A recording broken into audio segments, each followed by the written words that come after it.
speak of duty, an order to uphold. Stick your duty up your pipe because we want the gold.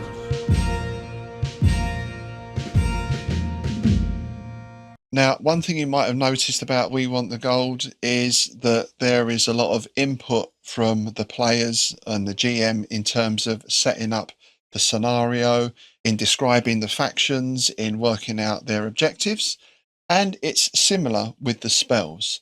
Rather than give pages and pages of spells, so necromancer, here's a list of 30 spells, cleric, here's a list, and so on, what we've done is divide spells up into different categories.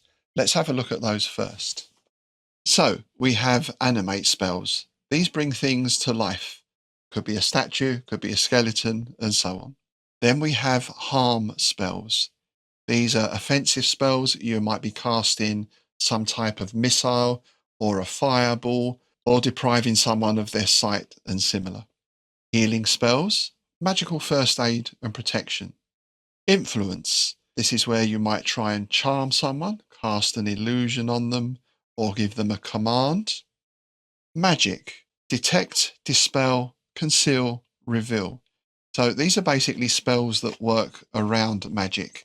Nature. These are spells that work with the environment. You might be commanding animals or using a familiar, that sort of thing.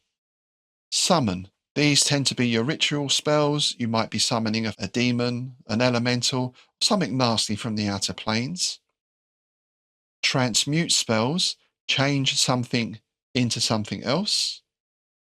And finally, we have transport spells. These are spells of levitation, flying, teleportation, and so on. So those are our spell types. And what is given in the rules are statistics for a typical spell of that type. So if we look at the healing category, for example, we might have a bless spell, and the statistics will say something like maybe this takes 1 action point and it restores 1d6 health points. Now, that is just a guide. The player is perfectly free to take that as a template but adapt it in some way. As long as the GM approves, of course, we want to keep everything nicely balanced. What we also have to bear in mind is the type of magic user. If we have a good cleric, if I can put it in those terms, they will be much more inclined to be using those heal spells or bless spells, protection spells. Now, they could have an offensive spell, of course. They might call down a righteous thunderbolt from their deity, but it's very unlikely they're going to have things like raise dead or cause people's flesh to fall off their bones type spells. So we have this capability again to adapt the spell perfectly to the character that's going to be casting it. And something we then encourage players to do is to give these spells names.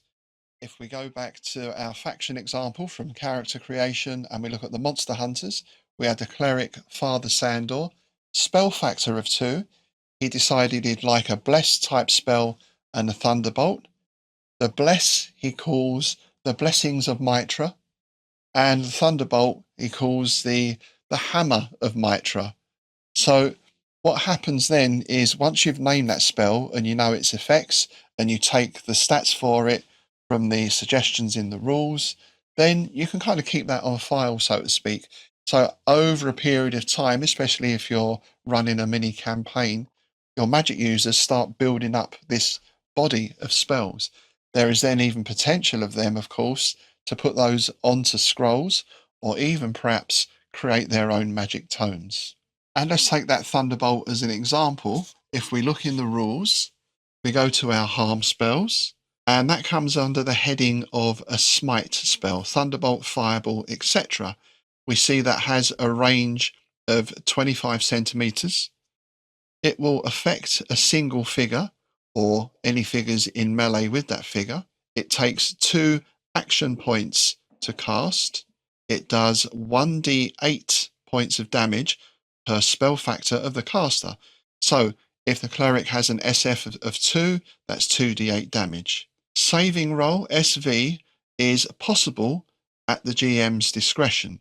So in the Innsmouth game that we played at the ILF, there were 2 smite spells cast. One was Fist of Dagon, I think it was called. That was cast from a rooftop down on an unsuspecting player character who didn't see it coming and basically exploded. A few turns later on, the cleric, Father Shandor, cast his Thunderbolt of Mitra. However, the victim could see the cleric gesturing. He had a clear line of sight. So he was given the chance to save. That involved a feat roll against his agility in order to hurl himself out of the path of this incoming Thunderbolt, which he managed, by the way. And again, as with the melee, we'll see all this fully in action when we get onto our game example. The other thing you can think about with spells is ingredients or overcoming the effects of spells. These in turn can provide objectives for a faction. In one of our games, we had a necromancer who was killed. His friend was trying to revive him. One of the ingredients he needed for that spell was mummy dust.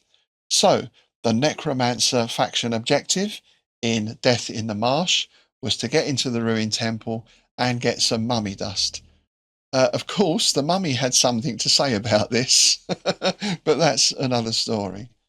Or it could be that perhaps a faction member has been charmed in some way, or they've been turned to stone, and the objective is to find a herb or a scroll or some sort of remedy to reverse the effects of that spell. So again, this feeds into the narrative structure of the game, whereas the ideas that the players come up with can very easily be fed into the narrative and developed by the game master, particularly if we're stringing a few scenarios together. That's the basis then for the magic system. What we're going to do in the final part of this series is take you through some actual gameplay, because I always think rules become much clearer, much easier to follow when you see them in action, so to speak. So we'll set up a very simple scenario with a few figures per side, and we'll run through a few turns. You'll see how the activation works, how figures are moved, how feat rolls are used, and of course, no doubt we'll get into some melee and some spell use as well. See you in the haunted graveyard. 'Cause us we want the gold.